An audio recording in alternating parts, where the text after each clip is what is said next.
Très chers téléspectateurs, nous sommes très heureux partout où vous nous suivez pour votre nouveau numéro du magazine Genre et Volontariat. Nous allons parler de l'utilité des manuels scolaires. C'est déjà la rentrée scolaire pour les enfants et déjà le problème du choix des manuels va commencer pour les parents.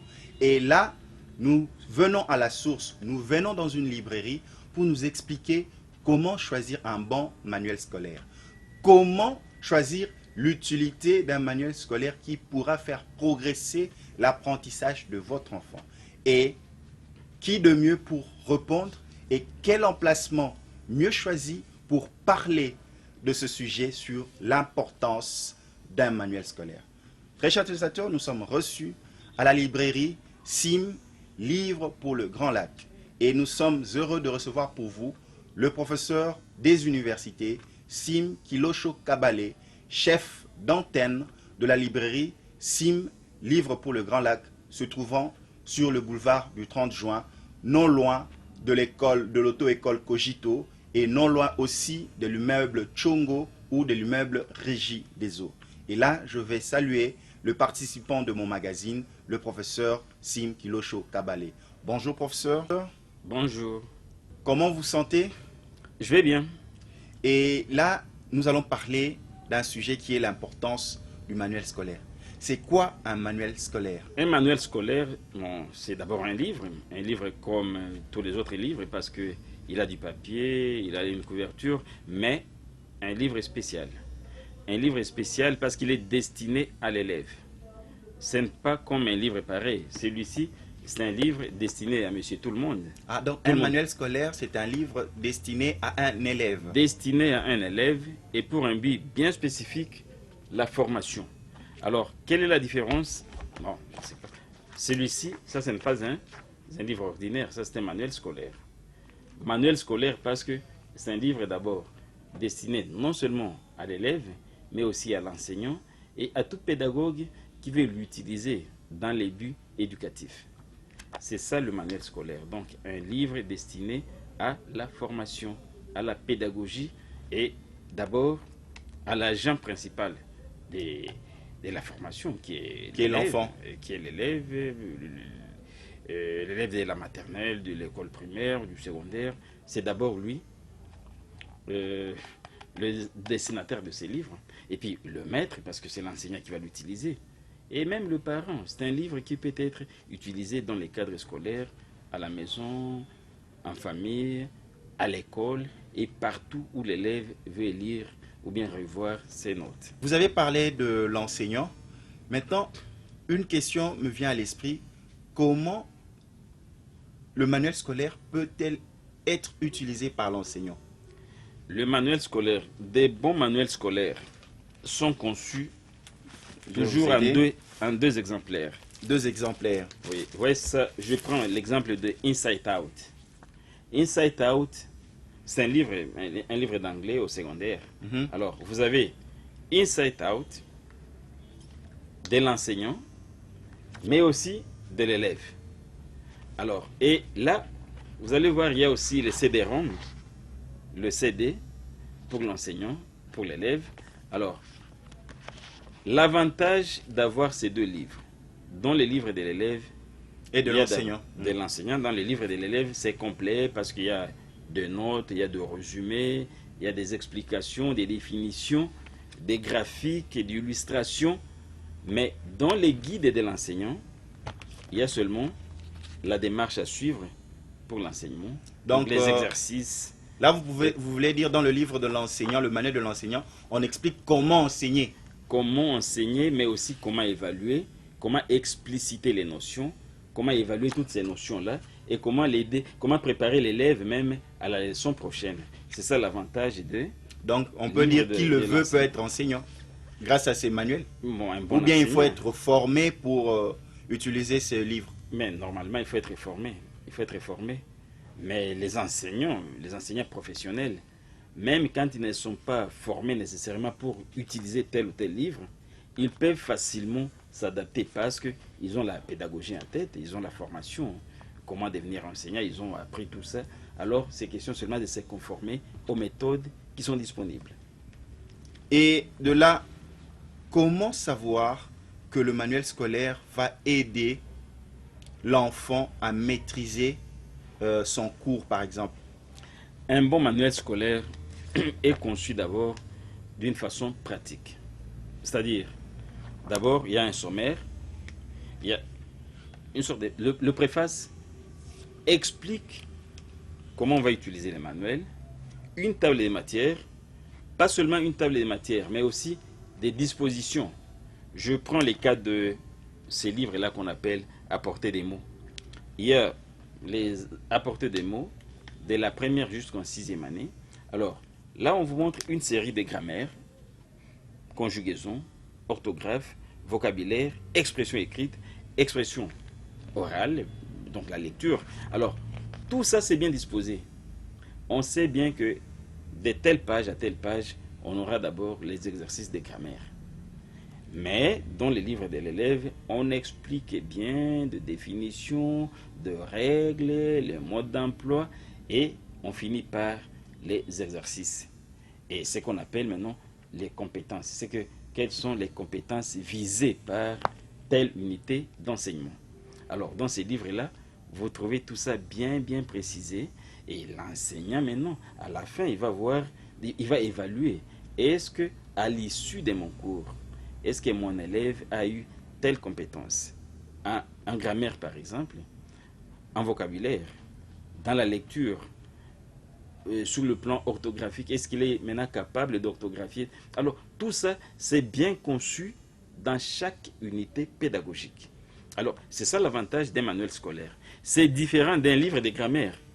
Vous voyez que là, c'est bien précis, c'est bien indiqué, et à chaque niveau, il y a une certaine évolution, bien préparée à l'avance par les spécialistes dans l'enseignement. Alors, vous avez la même présentation dans les livres des langues, de français. Vous avez la même disposition aussi dans les livres comme ce livre-là des mathématiques. C'est mathématiques à l'école primaire, pratique des maths. Alors, il y a des exercices et on va du simple au composé, du simple au complexe. C'est ça la présentation des manuels scolaires. Alors, si vous dites que vous allez enseigner, vous allez à l'encontre de cette présentation-là. L'enfant ne comprendra pas. Vous allez enseigner pour enseigner, mais vous allez ennuyer les élèves inutilement. Très chers utilisateurs, si vous venez de vous mettre devant vos écrans, nous allons parler de l'utilisation des manuels scolaires. Beaucoup de parents veulent savoir comment utiliser ou choisir un bon manuel pour son enfant. Et là, tenez-vous bien, le professeur des universités Sim Kilosho Kabalé, chef d'antenne de la librairie Livre pour le Grand Lac, se trouvant sur le boulevard du 30 juin, est en train de nous expliquer. Professeur, je suis parent, j'ai mon enfant, j'aimerais évaluer les connaissances ou l'apprentissage acquises par mon enfant. Comment pourrais-je utiliser le manuel scolaire pour le savoir? Mais il faut d'abord avoir le temps. Parce que un bon parent doit avoir le temps de guider l'élève et donc son enfant. Il doit avoir le temps de voir les notes de l'enfant, d'acheter les livres exigés par l'école, mais aussi de voir la pertinence de ces livres-là, les contenus de ces livres. C'est familiariser avec les contenus de ces livres-là. Comme ça, vous pouvez suivre l'évolution de l'enfant. Je vous donne un exemple simple. Alors, vous voyez ce livre-là, Mes premiers jeux malins, c'est pour la maternelle. Nous commençons par la maternelle. Mes premiers jeux malins. Ça, c'est mes premiers jeux malins. Alors, il y a 80 exercices. On appelle ça 80 activités destinées aux enfants de 3 à 4 ans. Alors, si vous avez ce livre-là, à la première page, il y a déjà le premier exercice. Je m'appelle tel, j'ai ...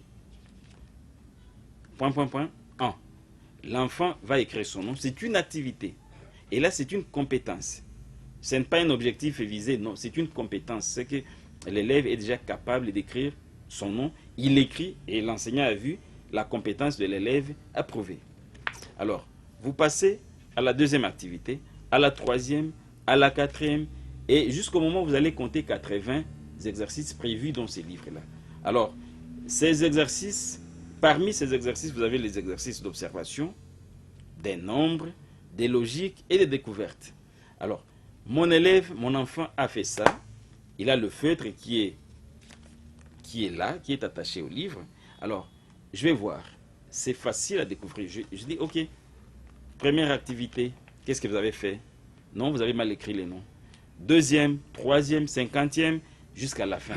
Moi, je suis parent. Si j'ai ce temps-là de voir, d'évaluer les compétences de mon enfant, les compétences de mes enfants, voilà, je suis un bon parent, je suis responsable. Je ne suis pas ce parent-là qui a acheté juste une couche de livres pour meubler la maison, juste pour montrer que j'ai de l'argent. Non, j'ai des livres et je sais voir pas à pas comment l'élève s'y prend, comment les enseignants dispensent et voir aussi si les enseignants suivent tous les exercices prévus dans ces livres. Parce que dans les manuels scolaires, il y a des exercices. Après chaque leçon, il y a des exercices. Et des bonnes écoles prévoient chaque activité à la fin d'une leçon. Il y a des exercices qui se font d'abord en classe, mais aussi à la maison. Et les parents d'abord se rassurent que l'enfant qui a eu un devoir quelconque, est-ce qu'il l'a fait à la maison? Est-ce qu'il a eu les temps? Est-ce qu'il a d'abord une table à la maison? Est-ce qu'il a d'abord des crayons de couleur? Est-ce qu'il a des stylos? Est-ce qu'il a tout le nécessaire? Et est-ce qu'il a eu les temps de faire le travail pratique? Le parent se rassure. S'il n'est pas disponible, si le papa n'est pas disponible, c'est la maman qui le fait, ou encore une bonne, si on en a, ou encore le grand frère, ou une personne qui est à la maison, qui peut les guider. C'est ça le rôle, la tâche des parents. Et là, le livre est maintenant utile parce que c'est l'outil de référence. L'outil de référence qui nous montre qu'on est passé de telle page à telle autre. Et nous sommes maintenant à la 10e, à la 20e, à la 50e, et à la fin, mais c'est fait. Le jeu est joué, on a terminé. C'est parti. Chers parents, suivons la formation de nos enfants pas à pas. Les parents ne doivent pas acheter des livres pour orner leur bibliothèque pour les enfants. Non. Ils doivent prendre aussi connaissance de la matière qui se trouve dans le manuel afin d'accompagner pas à pas la progression de la connaissance de leurs enfants. Professeur Sim, nous aimerons comprendre pourquoi un manuel scolaire doit se référer au programme national du ministère de l'Éducation. Le programme national est très utile. Très utile parce que il est d'abord conçu par l'inspection, il est conçu par les décideurs nationaux. Donc là, c'est le ministère qui agrée, qui accepte un manuel quelconque. Ce n'est pas par le hasard. Ce n'est pas par le hasard. Au ministère, nous avons les spécialistes qui approuvent et qui acceptent les manuels et qui censurent certains manuels, qui n'acceptent pas du n'importe quoi. Alors, ces livres-là, une fois conçus ou bien acceptés par le ministère, il est maintenant à la portée des parents, à la portée des écoles. On ne doit pas nous amener des livres ramassés à gauche à droite pour former nos enfants. Nous devons concevoir. Et c'est vrai, le manuel accepté par un ministère, il a quand même quelque chose de national, c'est-à-dire une formation taillée sur mesure d'un pays, d'une nation, et c'est le ministère de l'Éducation qui est à la hauteur de ça. C'est le ministère qui doit accepter, qui doit censurer, pas seulement censurer, mais autoriser la formation ou bien l'usage de tel ou de tel manuel. Alors, si vous voulez bien, notre ministère, à la première page de chaque livre, approuve. Il y a même une note, une lettre du ministre qui accepte tel manuel. Et s'il n'est pas accepté, alors il faut s'abstenir. Si pas s'abstenir, donc le ministère homologue le manuel qui doit être donné aux élèves. Certainement. Par exemple, les cas des écoles internationales se trouvant en République démocratique du Congo, comment ça se passe? Bon, là maintenant c'est un programme international. Le ministère accepte, le ministère approuve pour les livres qui sont destinés aux Congolais, chez nous. Mais n'oublions pas que les Congo n'est pas isolé, c'est un pays qui est ouvert à tous les pays du monde entier. C'est-à-dire, on peut avoir le programme d'une école, je ne sais pas, belge, française, américaine. Oui, et là, chaque école va accepter ou bien va autoriser aux parents d'acheter les livres, pas seulement les livres produits au Congo, mais aussi les livres produits dans d'autres pays. Et c'est un programme international, c'est que on ne peut pas être surpris de voir que telle école a accepté ou bien a exigé aux parents d'acheter le livre produit en Belgique, en France, en Allemagne, au Japon, je ne sais pas où. C'est conforme à ce programme-là. Et si vous avez inscrit votre enfant à cette école, vous devez accepter. Vous devez accepter parce que c'est ça le programme de cette école. Ce sont des enfants internationaux. Nous ne formons pas des enfants qui doivent tout suivre seulement à la congolaise et oublier qu'il y a d'autres pays qui sont représentés chez nous. Il y a d'autres pays où nos enfants peuvent se rendre après leur formation. Donc, même si nous restons nationaux, c'est-à-dire avec le programme national, nous sommes aussi ouverts à d'autres programmes, c'est-à-dire à d'autres livres venus d'ailleurs, mais qui ont un rapport quelconque avec notre formation initiale. Il est très important que le manuel scolaire soit reconnu par le ministère de l'Éducation nationale parce que cela prouve que l'État congolais a un droit de regard sur ce qui est donné aux enfants qui sont l'avenir de demain.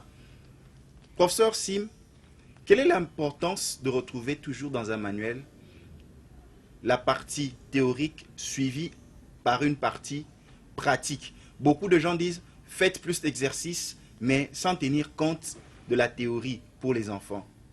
Pourquoi cette disposition? Si vous pouvez nous expliquer. Les spécialistes ne font pas des choses au hasard. C'est qu'un spécialiste d'un manuel, il sait bien qu'il y a une partie introductive, il y a une partie explicative, il y a une partie illustrative, mais aussi une partie pratique. Et surtout parce que maintenant, dans notre système d'enseignement, nous avons accepté la méthode qui se centre sur la pratique ou encore les compétences. Il y a toujours des compétences visées. Ce que vous enseignez même une petite notion, déjà une compétence. Et une compétence, c'est quoi? Je vous apprends à écrire un nom, ou bien les lettres de l'alphabet.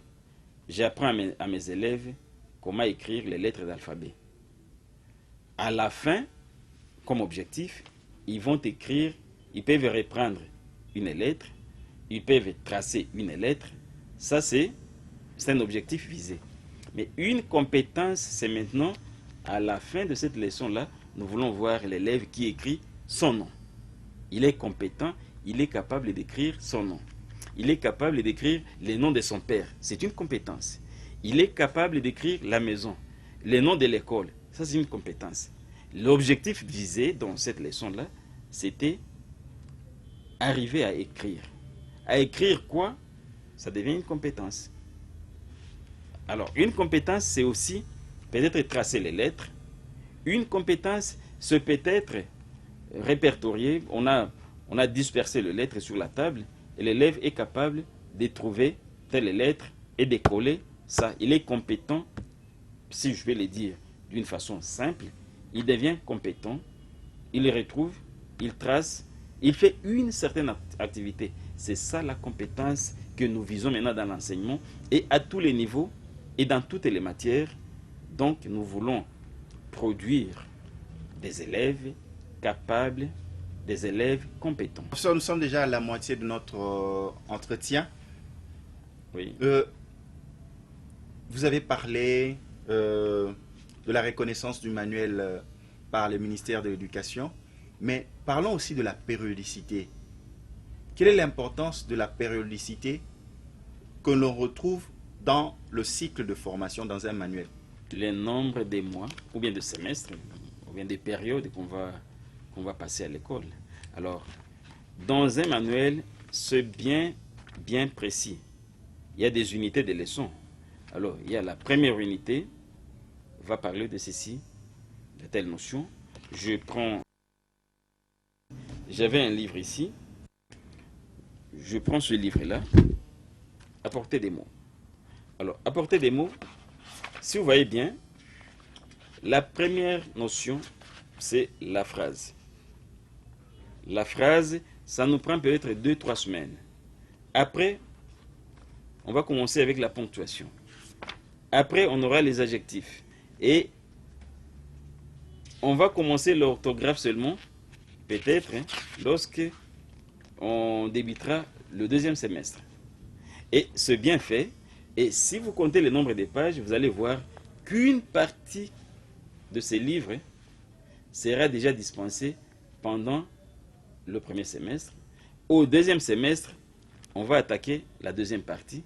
Et à la fin, mais on va faire seulement la révision et c'est fini. C'est parti.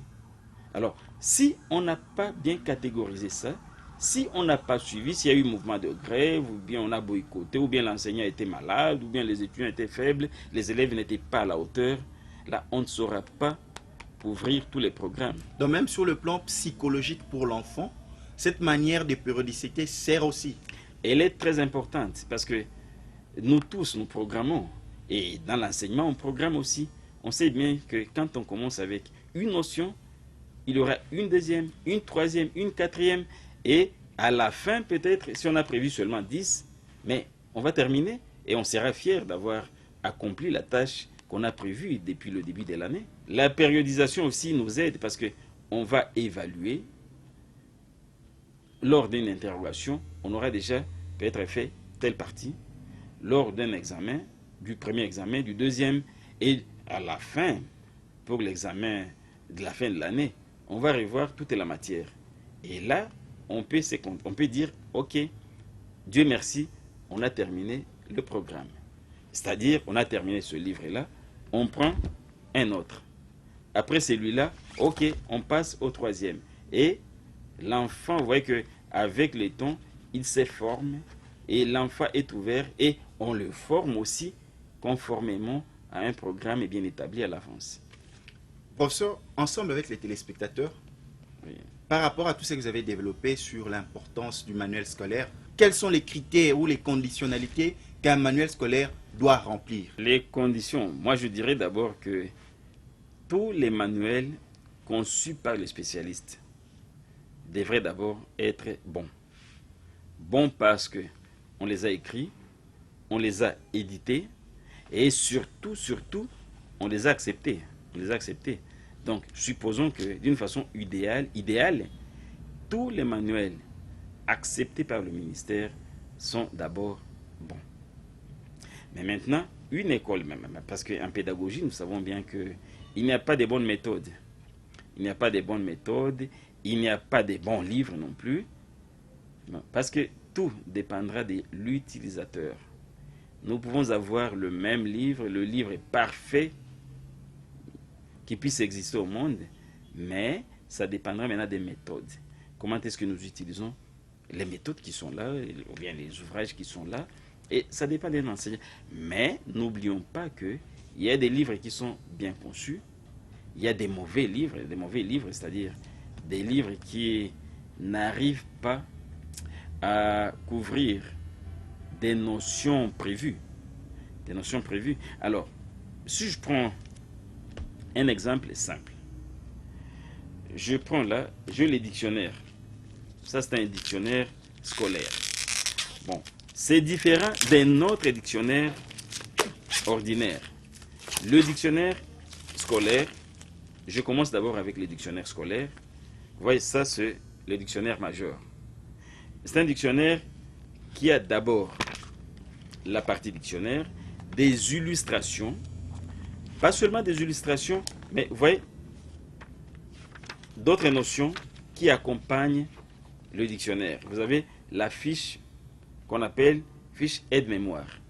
Alors là, vous avez des notions de mathématiques, de calcul, de physique, de leçons d'observation, d'éducation civique, de notions des droits, de l'anglais. Alors, c'est toujours les dictionnaires, mais ça, c'est un bon manuel pour la classe.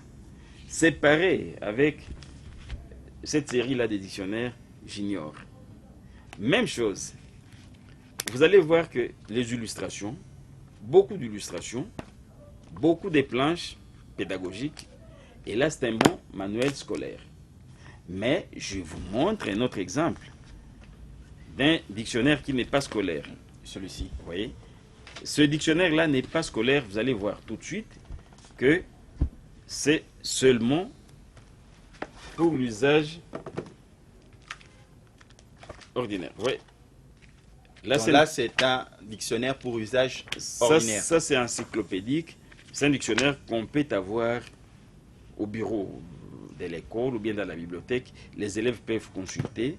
Il y a un peu de tout.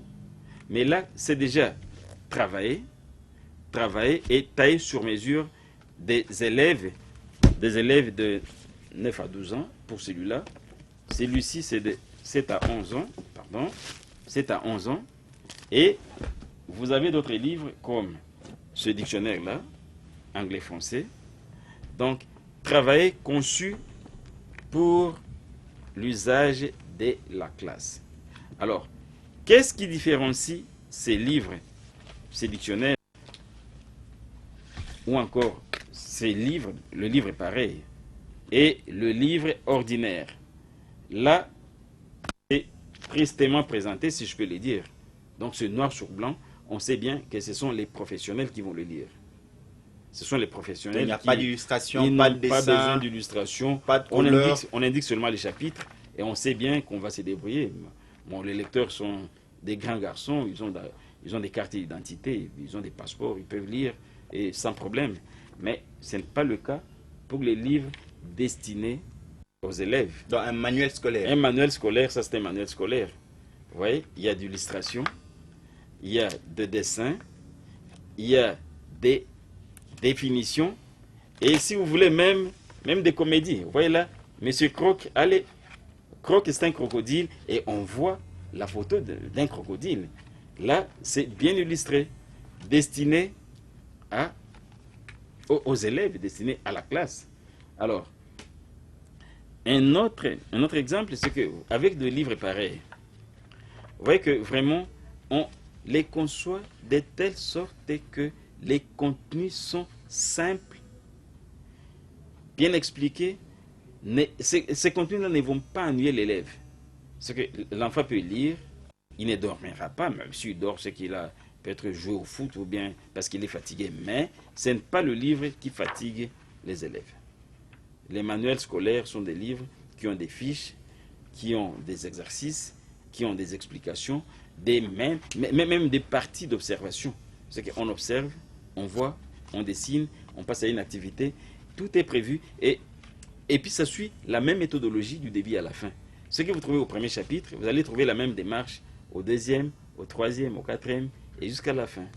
C'est ça le manuel scolaire. Ce n'est pas un livre ordinaire, triste ou encore le livre dans lequel vous trouvez toute la matière écrite en noir-blanc. Non, ce n'est pas ça.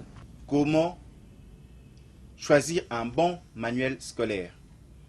Premièrement, tout dépend de l'utilisateur. Donc, parents, nous devons avoir cette obligation de donner le goût à la lecture par les manuels scolaires à nos enfants. Et les enseignants aussi doivent s'imprégner de leur travail qui est celui de former les enfants. Professeur, en tant que chef d'antenne et libraire, n'y a-t-il pas des astuces que vous pourrez donner aux parents, à tous les téléspectateurs qui nous suivent par rapport aux livres? C'est déjà la rentrée scolaire 2016-2017. Quels sont les livres ou quels sont les manuels que les parents peuvent acheter pour les enfants? Si vous pouvez donner quelques astuces. Libraire, c'est qu'un bon libraire d'abord devait être éduqué. C'est-à-dire, je connais les livres, je connais ma marchandise, et quand chaque parent arrive, j'essaie d'expliquer. Je lui montre, voici les livres, voici l'utilité de ces livres-là. Ce livre-là, il est recommandé par l'école. Voici comment vous pouvez l'utiliser à la maison. Comment est-ce que vous pouvez évaluer les connaissances de vos enfants, vous-même d'abord. Parce qu'un parent, c'est d'abord un éducateur, c'est d'abord un enseignant. Lui-même, il peut suivre. L'enseignant en classe, il le fait pour tout le monde. Mais le parent doit s'approprier ça. Et comment le faire? Je leur montre, par exemple, ici, vous avez un livre. 300 exercices de lecture. 350. 350, il faut d'abord, pour y aller simplement, va regrouper ou bien suivre les modèles de lecture. Là, 3 à 50, vous pouvez dire je prends 50 types d'exercices par semaine. Et vous aurez 50 fois 7, je crois que vous aurez 3 à 50. Vous répartissez ça, vous suivez, vous faites petit à petit ces exercices-là avec l'enfant à la maison et vous essayez toujours de suivre le modèle. Donc, si vous voulez bien, le livre scolaire, le manuel scolaire devient juste un support de travail. Vous voulez travailler avec votre élève, mais aussi un support qui vous aide à contrôler les connaissances, contrôler l'acquisition apprise à l'école. Mais pas seulement ça, mais aussi ça vous aide à prévoir avec l'enfant, lui dire que attention, demain vous allez étudier ça, ou bien pendant cette semaine, est-ce que vous avez déjà revu ça? Est-ce que vous avez déjà lu ça? Et le temps de lire ça. Pas question de Facebook, pas question de WhatsApp, ou bien des cartoons, de dessins animés. Venez travailler. La semaine prochaine, vous allez lire. Alors, vous allez voir des bons élèves, des élèves qui sont nés dans des bonnes familles, des familles pas seulement aisées, mais des familles éduquées. Ces enfants-là, ils ont des livres. Ces enfants-là savent se préparer à l'avance. Ils savent bien que après ça, nous allons lire ça. Après ça, nous allons lire. Et parce qu'ils ont des livres. Et là, pour un parent pareil, acheter un livre, avoir un livre à la maison, c'est ne pas gaspiller l'argent. C'est par contre préparer l'avenir de ces enfants-là, l'avenir de ces élèves. Et le livre prépare et l'enfant, et le parent, et les enseignants. Tout le monde va se référer maintenant au livre comme outil pédagogique, mais aussi comme support de l'enseignement. Donc un support qui contient toute la matière qu'on est en train d'étudier. Alors, on sait évaluer l'enseignement des enfants à partir des livres, mais dans votre livre, vous devez maintenant être capable d'écrire les noms. Vous devrez maintenant être capable de conjuguer tel verbe, de résoudre tel exercice. Mais vous n'avez pas encore fait ça. Pourquoi? Vous saurez si c'est ou bien l'élève qui vous voulez bien que vos élèves et vos enfants aient des bonnes notes, bien qu'ils aient des bons points, des distinctions, mais il faut d'abord scolaire.